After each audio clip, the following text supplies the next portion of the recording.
Olá, mestrandos e mestrandas. É um prazer estar com vocês mais uma vez.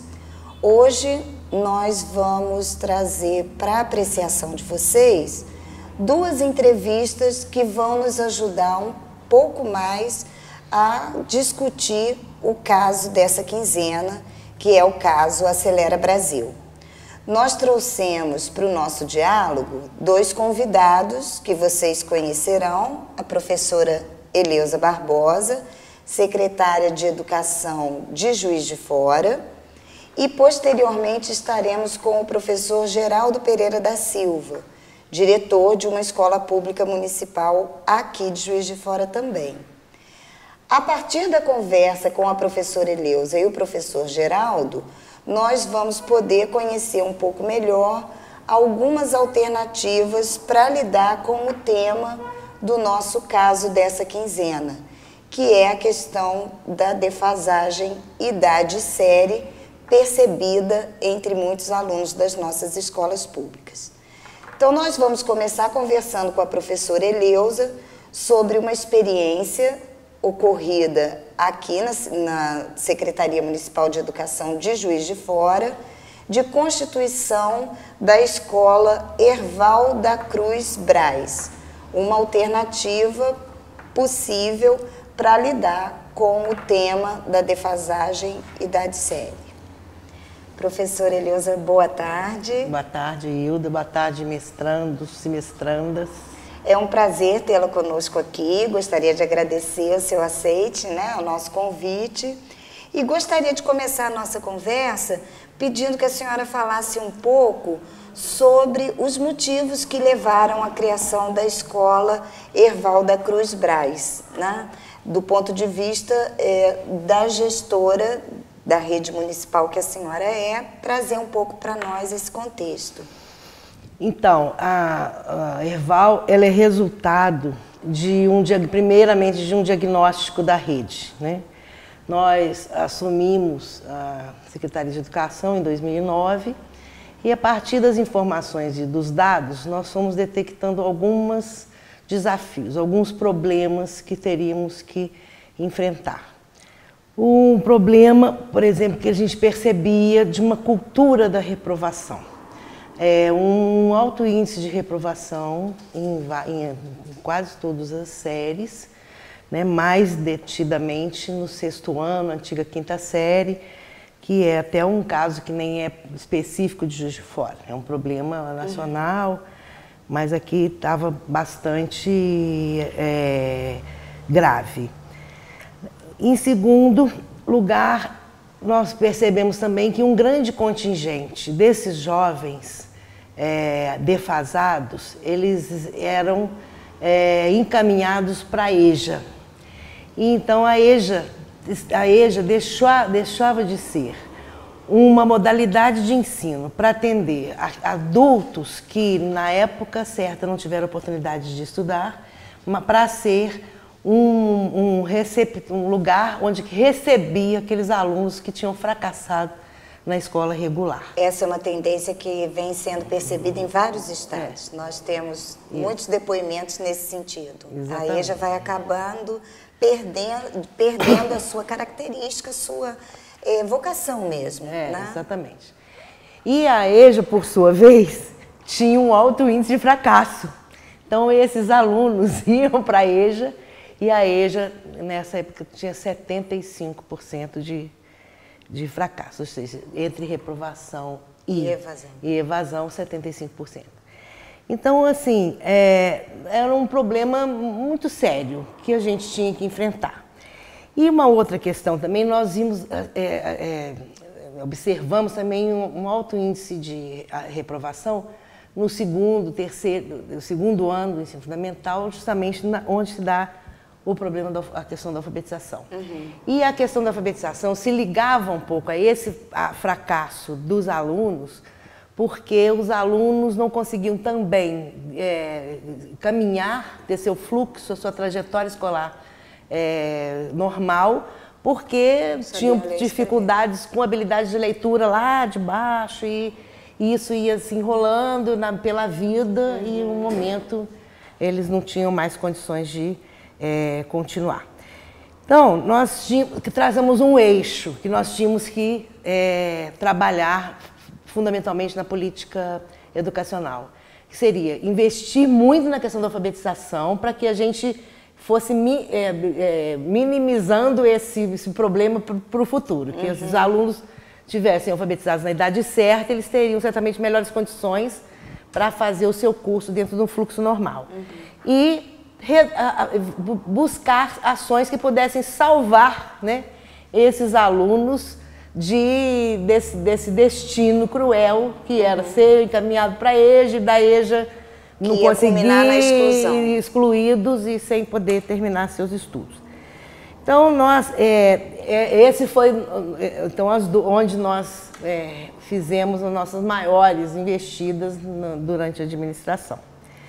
Então, na questão do Herval, foi justamente o que nós detectamos como uma possibilidade de ajudar esses alunos defasados. Eu tinha, no sexto ano, 1.042 alunos, que representava 8% dos alunos do sexto ano, com mais de 3 anos de defasagem, né? Então, bastante. Então, e era a série que tinha mais. Então, nós falamos, o que vamos fazer para ele? Inicialmente, até, nós tínhamos pensado em fazer algum tipo de trabalho com esses alunos dentro das suas escolas.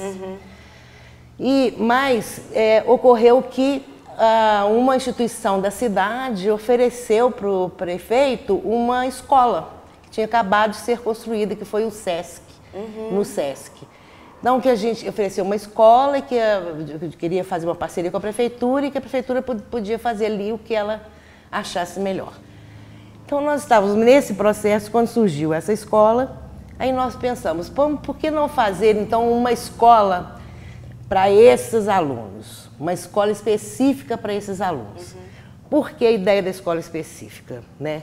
Muita gente vai estranhar por conta de que na literatura é claro que a questão da convivência, da diversidade, essa coisa toda é que tem sido sempre as melhores opções. Mas esses alunos aqui, eles estavam realmente fadados, eles não estavam incluídos e eles não estavam fadados a serem definitivamente excluídos.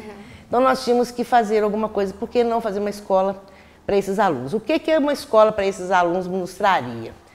Primeiro, a gente conseguiria salvar vários deles, talvez, né? Que a gente acreditava que eles tivessem problemas, mas que eles conseguiriam aprender e que eles teriam poderiam terminar o seu ensino fundamental de uma maneira mais adequada.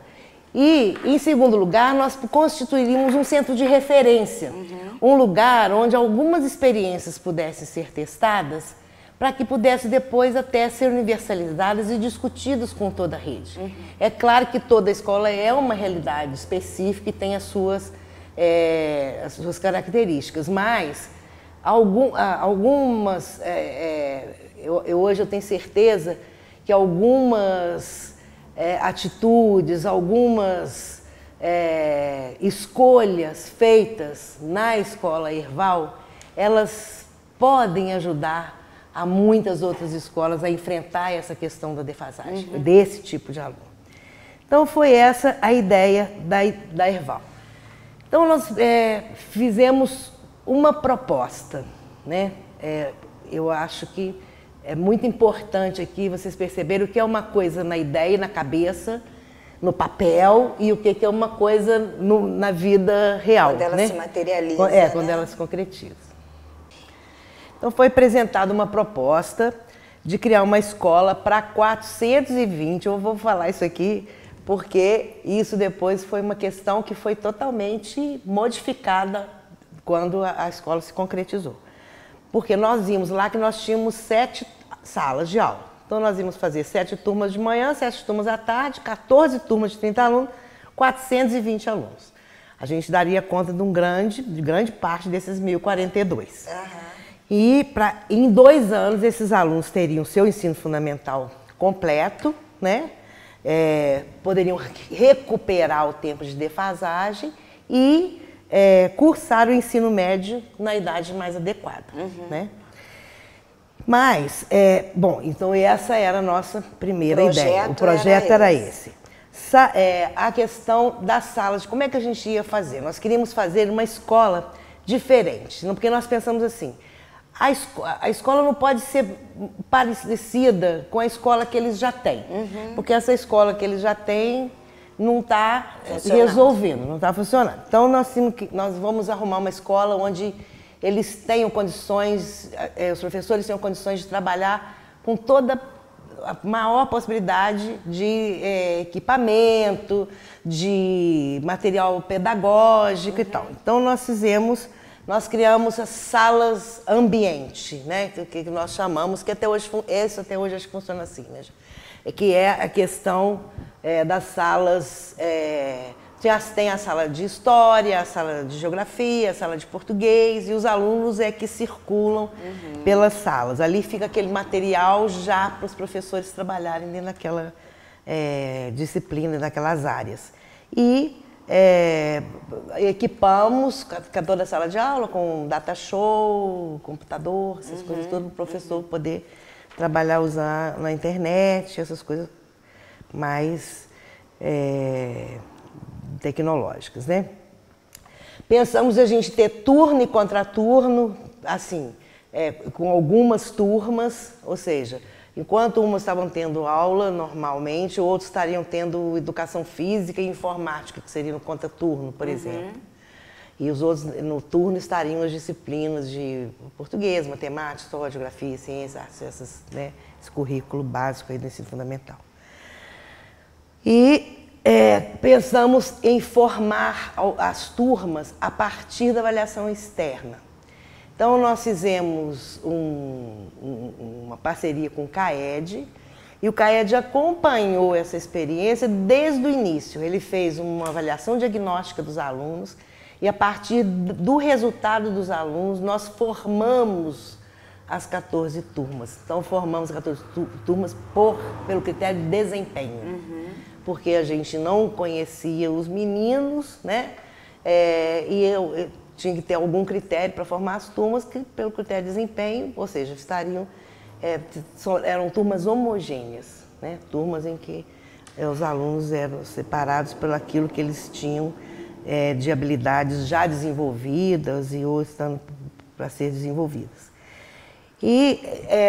Mas colocamos a possibilidade de que essa enturmação fosse modificada ao longo do tempo, na medida que os professores conhecessem os alunos e tal. Então, o aluno não teria uma turma que seria durante todos são 2 anos, né, de duração, a Erval. Porque eles estão no 6º ano e fazem como 6º, 7º, 8º e 9º, né, e terminam. E a ideia é que fossem reenturmados, ou seja, na medida que eles fossem desenvolvendo o trabalho e tal, e conhecido pelos professores, eles pudessem ir mudando de turma, ou fossem adquirindo habilidades, ou fossem desenvolvendo, fossem mudando de turmas, né, ao longo do tempo.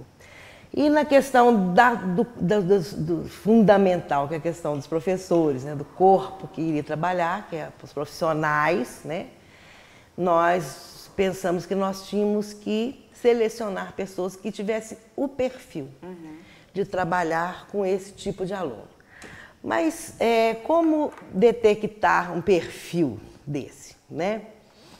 Primeiramente, eu conhecia alguns professores, porque eu já tinha trabalhado na rede municipal uns anos atrás e por conta também de outras experiências ao longo da vida que eu tinha tido oportunidade de trabalhar com alguns professores da rede, e convidei o professor Geraldo e o Aurélio para coordenar o processo, para serem o diretor e o vice-diretor da escola, por conhecê-los e saber que eles tinham esse tipo de preocupação ao longo da sua vida de professores e que tinham uma facilidade muito grande de trabalhar com alunos com esse perfil. Os outros professores, nós achamos que primeiro eles tinham que querer, né? Então, assim, nós encaminhamos uma carta para todos os professores da rede, dizendo que ia ter esse tipo de experiência e as pessoas iam trabalhar com alunos desse perfil, e quem quisesse, aí se inscreveria no processo seletivo. Então a inscrição foi para quem quis, né, enfrentar o desafio. E aí, a partir disso, por uma banca até com professores da universidade que me ajudaram na época, selecionamos a primeira equipe, que ao longo do tempo também se modificou, e acho que isso, com o Geraldo, vocês vão ter mais clareza do que aconteceu com a equipe de profissionais, né? Bom, com essa proposta nós sabíamos que tínhamos alguns desafios a enfrentar, desafios muito sérios, né? O primeiro é que nós estávamos reunindo num único lugar alunos de todas as regiões da cidade. E isso se mostrou ao longo do tempo que foi um grande problema mesmo. Porque nós juntamos numa mesma escola alunos de gangues, vamos supor, diferentes de bairros, né? E tivemos que enfrentar problemas grandes nessa área aí. Nós também teríamos que enfrentar muitas dificuldades em relação às dificuldades que esses alunos traziam, que poderiam ser dificuldades de aprendizagem, e essa parece que eram as mais que a gente enfrentaria com mais facilidade, mas eles trariam outro tipo de dificuldade que muitas vezes a escola não dá conta delas, que são as dificuldades econômicas, sociais, afetivas e de estar em situação de vulnerabilidade social, toda essa questão, e que isso seria um elemento muito forte aí na questão, né, do trabalho. Mas nós queríamos não estigmatizar também a escola. Nós não queríamos que fosse uma escola falada, olha lá, aquela escola é para aluno que não fracassado, é para aluno mau aluno, né? Nós não queríamos que a escola tivesse esses estigmas, mas que tivesse um estigma de ser uma escola de qualidade, uma escola que fazia coisas diferentes e que, principalmente, era uma escola que queria muito que esses alunos tivessem sucesso na sua trajetória. E acho que, o que eu posso avaliar hoje? Que da nossa proposta original, muita coisa se modificou, a começar pelo número de alunos. Hoje nós não temos condições, né? Não dá para pensar em colocar turma de 30 alunos com esse tipo de perfil, né? As turmas têm que ser bem menores, e uma coisa que a gente já tem certeza disso, e nessa segunda etapa nós já formamos um grupo, né? Nesse grupo, o primeiro grupo foram formados 270, né? Acho que 420 nós nunca tivemos, só no papel, porque assim, o próprio recrutamento dos alunos já apresentou um número reduzido. Porque o Eles aluno também tinham a possibilidade de escolher se desejavam sim, ou claro. não ir para a Nós escola? fizemos o recrutamento dos alunos, nós fomos às escolas, chamamos os pais dos alunos, identificamos quais os alunos com 3, 4 anos de defasagem, chamamos os pais e convidamos os pais para participar. Não era obrigado de jeito nenhum, ele podia se quisesse. E nesse recrutamento, muitos pais ficaram receosos, né, de enviar. Então, acho que desde o início, a gente não teve os 420, né?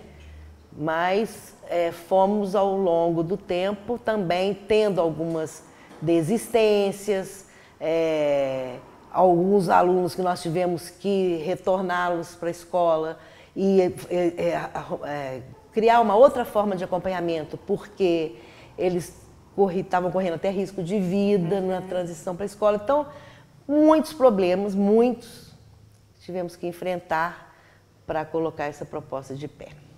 Então, tivemos que enfrentar muitos problemas. Essa questão da escola estigmatizada, o preconceito. A escola ela se localizou num bairro de classe média e sofreu preconceitos, né, do entorno. Tudo isso funcionou como um aprendizado. O que eu acho mais positivo é que esse estigma, ele não colou nos alunos. Eles não se sentiram marginalizados da sociedade porque eles estavam naquela escola. Pelo contrário, mesmo enfrentando preconceito, todo tipo de preconceito, eles saíram da escola com uma autoestima totalmente diferente da que eles entraram e tendo certeza que eles que tinham condições de continuar a estudar. Então, todos no ensino médio hoje, eles voltam à escola sempre, porque a escola é uma referência na vida deles. Uhum. Então, isso foi que eu acho assim, que a gente tem de melhor nessa história toda, é que realmente o objetivo inicial, que foi dar essa chance, garantir esse direito para esses meninos, esse direito foi garantido. Não para os 420 inicial, mas na primeira etapa para 270 e agora nós temos mais 200 e poucos na escola de novo. Ok, professora Eleusa. Pelo seu depoimento, foi possível perceber como a constituição da Escola Herval, na verdade, foi uma iniciativa no sentido de assegurar a esses alunos com essa defasagem em idade série o seu direito de aprender, né? Uma política pensada para que esse direito pudesse ser assegurado. E que, sem dúvida nenhuma, teve que enfrentar, e ainda tem, né, muitos desafios no seu cotidiano. Então, a professora Eleusa colocou para nós alguns desafios para a gestão no âmbito da Secretaria Municipal de Educação. Na sequência, nós vamos conversar um pouco com o professor Geraldo Pereira da Silva, o diretor da Escola Herval, que vai poder conversar conosco um pouco sobre como esses desafios a que a senhora se referiu são enfrentados por ele, enquanto gestor da escola, no cotidiano, no trabalho diário com os alunos. Muito obrigada, professora Eleusa. Só para terminar, eu quero dizer que o principal foi que os alunos terminaram com sucesso, né? Mas não só a gente pôde aprender muito sobre dificuldades, né, dos alunos, dificuldades de aprendizagem, todas as suas dificuldades, como também a gente pôde aprender muito sobre as dificuldades da própria escola. Quer dizer, o que a escola tem que ser repensada para poder não produzir esse tipo de aluno. Tá? Ok, muito obrigada. Nós vamos conversar agora com o professor Geraldo Pereira da Silva. Ele é diretor da Escola Herval da Cruz Braz, da qual a professora Eleusa Barbosa nos informou na entrevista que antecedeu a essa última.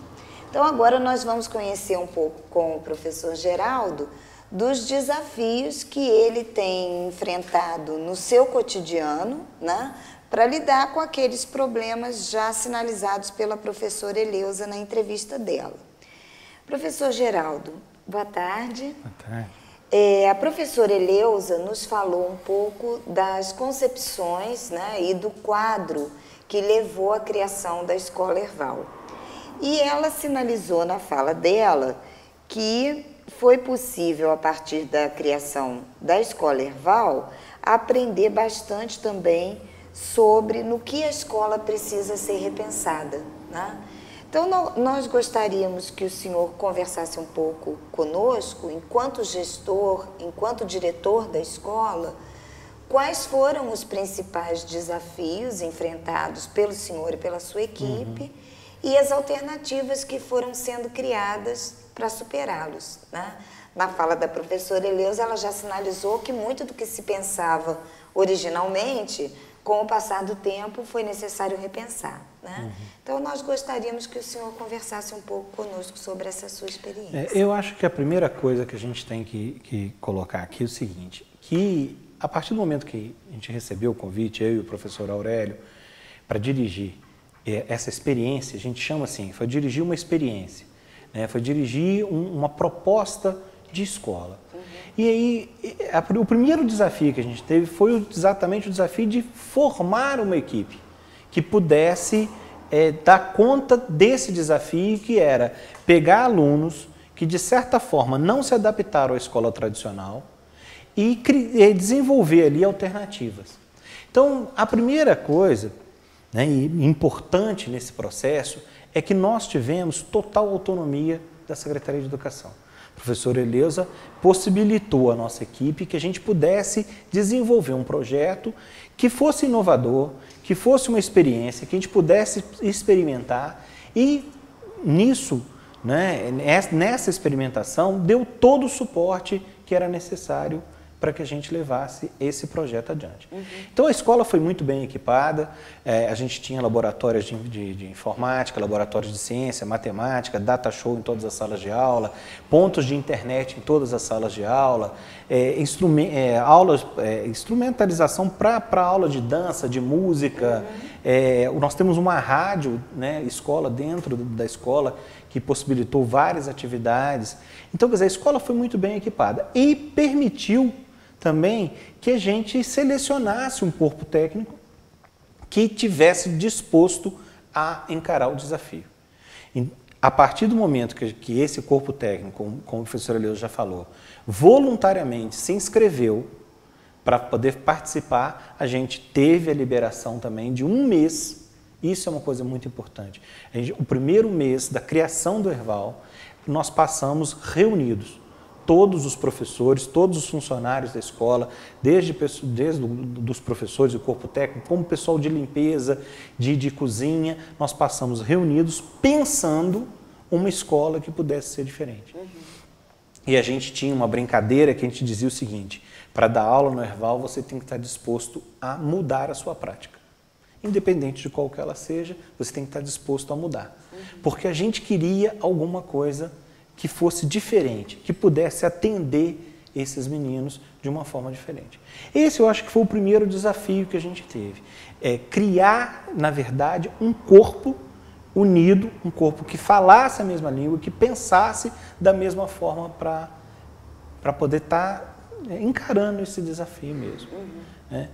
A partir daí, outras coisas vieram aparecendo. Quer dizer, a gente pensou numa escola para 400 alunos, recebemos 324, e quando os alunos chegaram na escola, a gente percebeu que 324 era muito aluno, para o espaço físico que a gente tinha. Então, como lidar com esses alunos? A gente tinha, por exemplo, recebemos alunos de 17 bairros diferentes da cidade. Bairros, muitas vezes, que tinham rivalidades. Esses bailes funks, essa violência que hoje está colocada não só em Juiz de Fora, mas em todo o país, né, entre adolescentes, isso apareceu na escola. Né, a gente tinha conflitos e a gente teve que tratar desse problema. E o segundo desafio foi, não existe nada que seja proibido de ser tratado na escola. Essa questão da violência, né, que a gente enfrentou no primeiro momento, e isso foi o nosso foco, né, da escola ali e do nosso corpo, né, de professores e funcionários para enfrentar esse problema, criou ali, porque um problema desse, quando não tratado, quando não focado, ele desagrega. E quando ele é tratado e tem o comprometimento de todo mundo, ele agrega.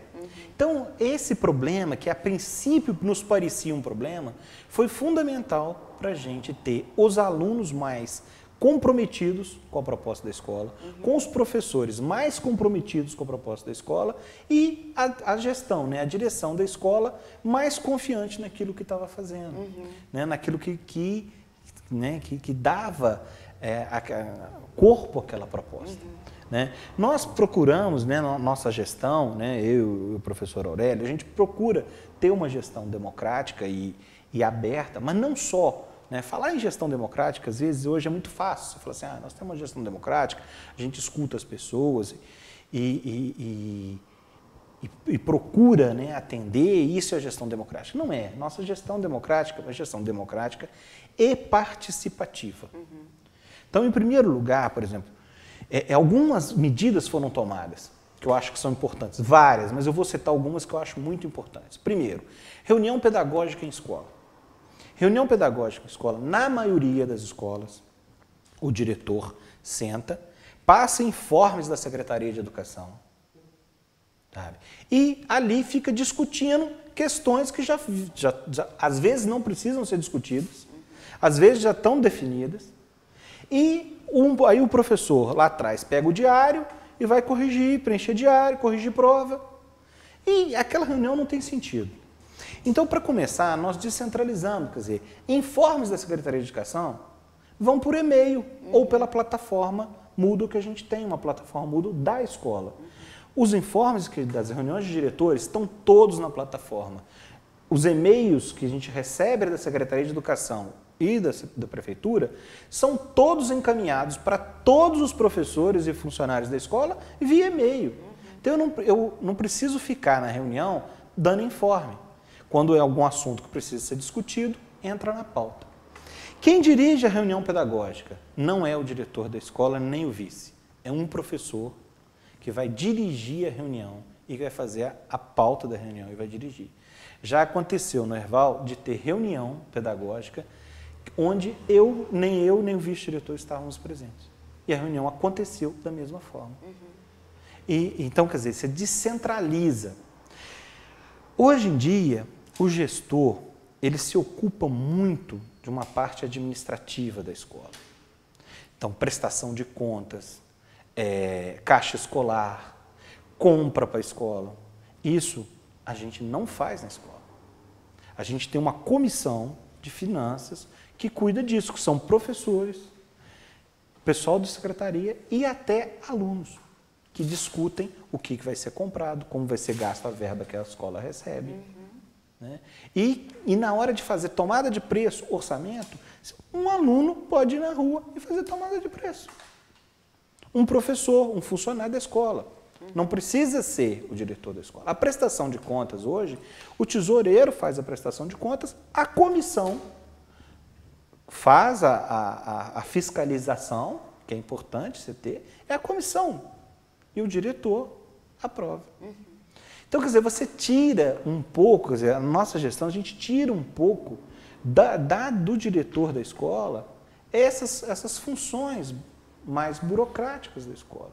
E libera a gente para a gente pensar, para a gente fazer contatos. Porque a gente, hoje, dentro do Herval, por exemplo, nós temos 16 projetos acontecendo.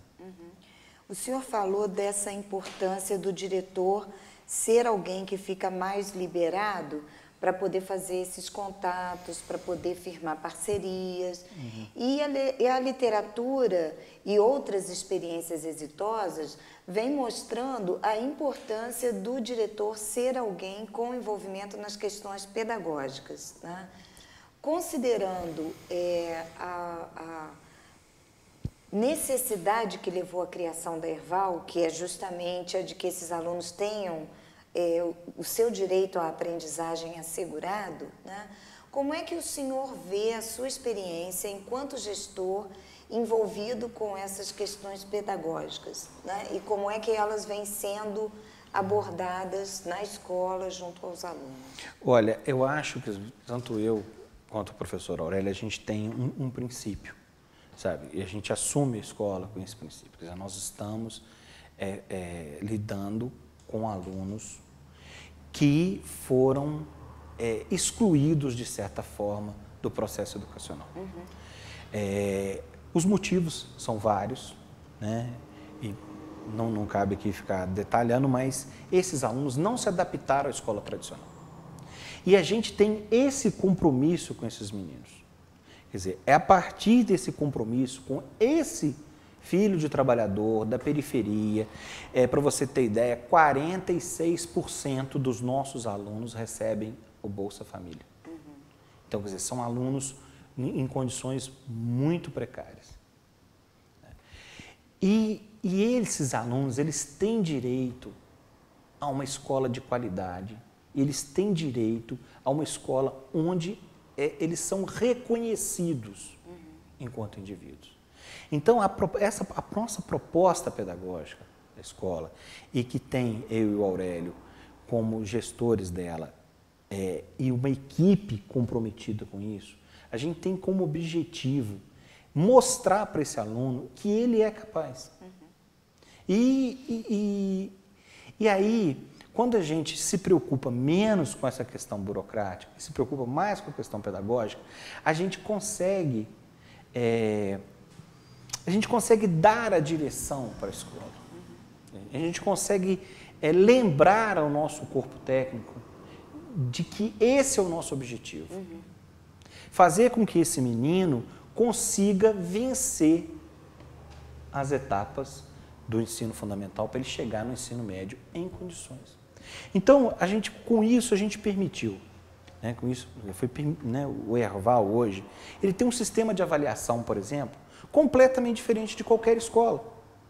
Nós criamos um sistema de avaliação que é diferente de qualquer coisa que existe, que inclusive deu trabalho para a gente, o CAED, modificar, né, o sistema para poder atender o Erval, que é uma avaliação qualitativa, né, uma avaliação em cima de escritores, uma avaliação em cima de habilidades e competências, onde o aluno é avaliado no ensino fundamental em 2 anos. O aluno é avaliado em todas as suas habilidades, desde o 6º ano até o 9º ano.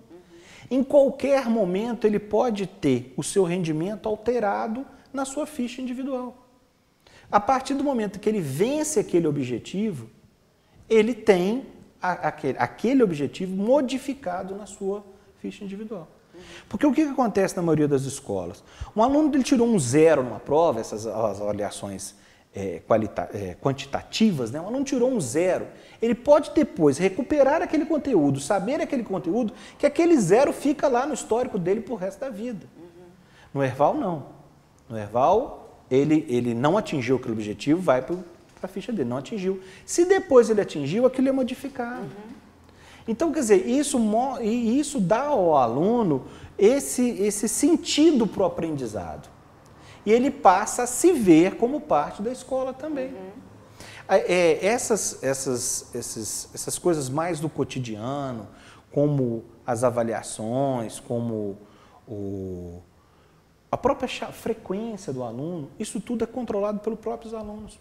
A gente tem comissões na escola de alunos que controlam essas questões dos resultados, até mesmo a gente já teve experiências de turmas que aplicam avaliações em outras turmas, na aplicação, na chamada, na frequência, no contato com outros colegas, num programa que a gente tem, que a gente chama de acompanhamento escolar, que é aquele aluno que tem dificuldade na vida escolar dele, ele tem um acompanhamento mesmo, de ver o caderno, de olhar o caderno, de ver se ele fez as atividades, de ver se ele está acompanhando as aulas, se ele está com dificuldade. E às vezes a gente tem alunos que acompanham alunos com maior necessidade. Isso vai dando esse sentido de pertencimento, vai dando a ele o sentido do compromisso dele com a escola. Perfeito, professor.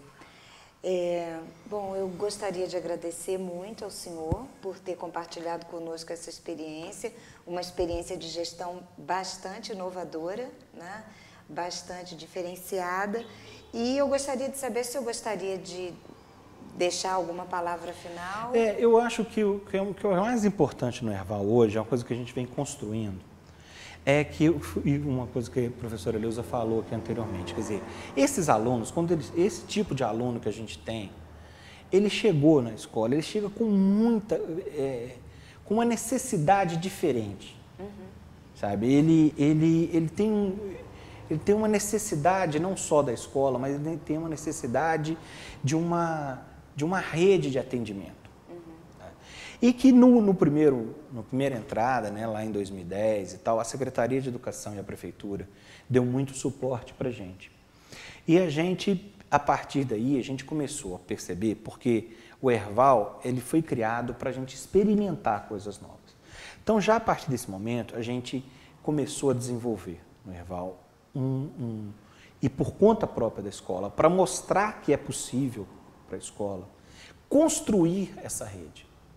Então, hoje, o Erval hoje tem parcerias com vários cursos aqui da Universidade Federal de Juiz de Fora, além do CAED aqui, que a gente tem um grupo de pesquisas do CAED dentro da escola, a gente tem parcerias com a Faculdade de Medicina, com a arte, com a pedagogia, e com as licenciaturas, né, dos estágios lá. A gente tem parcerias com outras instituições da cidade que atendem o adolescente na área da saúde e na área principalmente da psicologia, né? E parcerias com, por exemplo, intercambistas que vão fazer estágio na nossa escola, de outros países.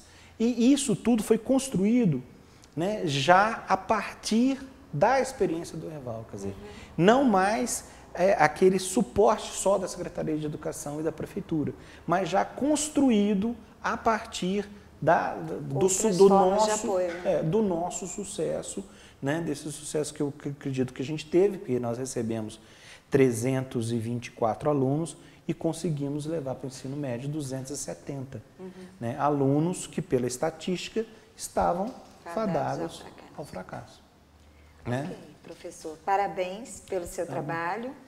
Mestrandos e mestrandas, pensamos que a experiência do professor Geraldo e da Escola Herval Cruz Braz oferece muitos elementos para o nosso debate no fórum, né?